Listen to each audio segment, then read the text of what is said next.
Are you raising a young athlete? Do they have plans on playing professionally, playing collegiately, or just want to make a team? Even if it's a travel ball team or a rec league team, doesn't matter. There's some things that we all need to consider. As parents, we want the best for our children.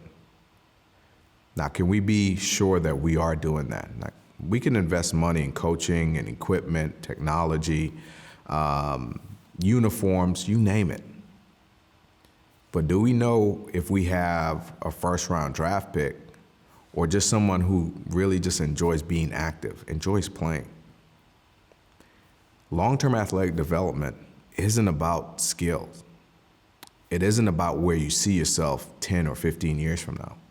Long-term athletic development should be enriching your child's environment from a movement standpoint. If you give your child the best movement experience, allow your child to develop into the best athlete they can be. You know, who knows? When they're 16 or 17, they may have 300 Division I offers in multiple sports. Then they get to make that choice. They get to choose if they're going to play baseball or football, basketball or soccer. Far too often, I get a 9-year-old in the clinic and, I said, he's a baseball player or she's a soccer player.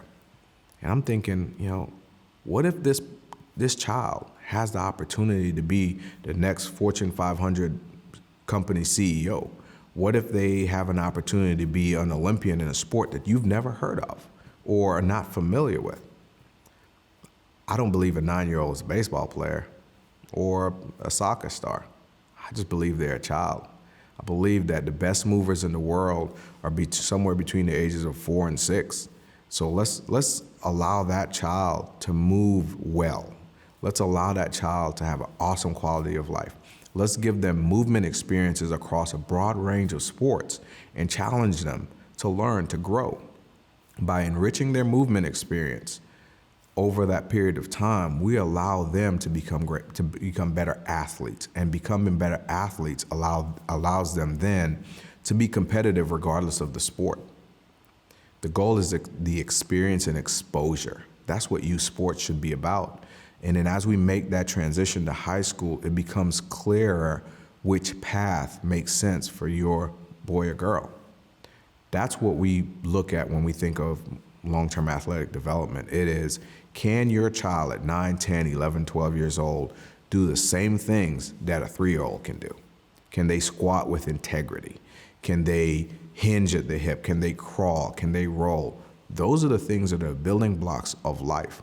They're the same things that I challenge my senior citizens to be able to do, which is just get off the ground. If you can get on and off the ground and you can do that with integrity, you can do that without pain, then we can kind of do some things that really make sense. So let's reframe the discussion a little bit.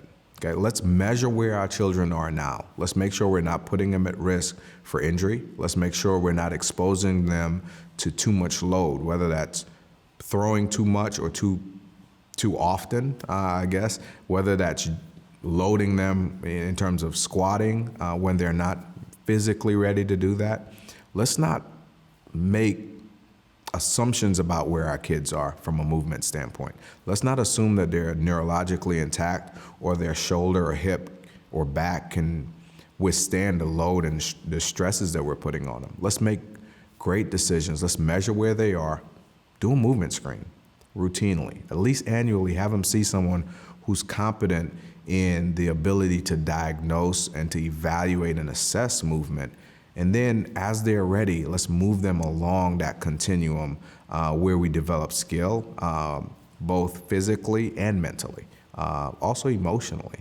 And let's not make the next Fortune 500 CEO someone who quits everything they do because, man, maybe they hurt. Maybe it's not that much fun. Let's just make the best decisions for our kids. Remember, move well, live well, do amazing things.